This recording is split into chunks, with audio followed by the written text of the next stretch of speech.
Hey everyone, welcome to the first devlog for Kynetic.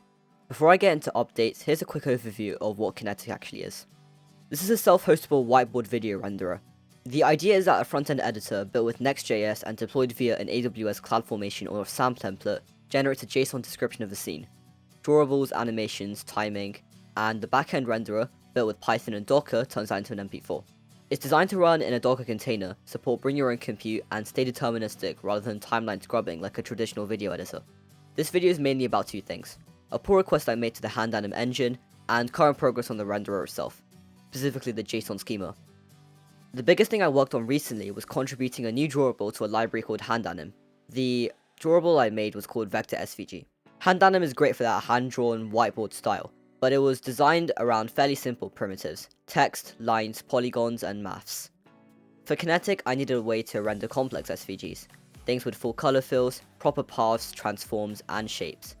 That would be painful to recreate manually, so VectorSVG uses the SVG elements library to pass an SVG document and then convert it into HandAnim's internal draw operations. The goal being to render it as close to the original document as possible, while still fitting in a sketch style pipeline. It supports full color fills and strokes, complex paths including Beziers, transforms, and skipping hidden or non-visible SVG elements. This makes it possible to design visuals in a tool like Figma or Illustrator, export them as SVGs, and then animate them in a whiteboard style renderer.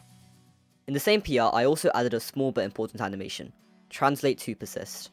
The existing TranslateTo animation would move a drawable, but once the animation finished, the object snapped back to its original position. TranslateToPersist keeps the final position after the animation ends, which makes it much more useful for keyframing and layout changes over time. There's still some edge cases, especially around the raising after keyframes, but it's a solid base and something I can improve later. For Kynetic itself, I've now finished the initial Pydantic schema for the renderer. This defines the contract between the front-end editor and the renderer, what a drawable looks like, how animations are described, and how everything is validated before rendering. The JSON format is explicit and validated, and bad input would fail early instead of crashing halfway through the render. And the renderer can stay deterministic and predictable.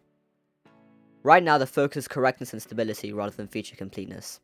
The next major step for Kynetic would be finishing the main renderer path, taking validated JSON and reliably producing an MP4 using HandAnim.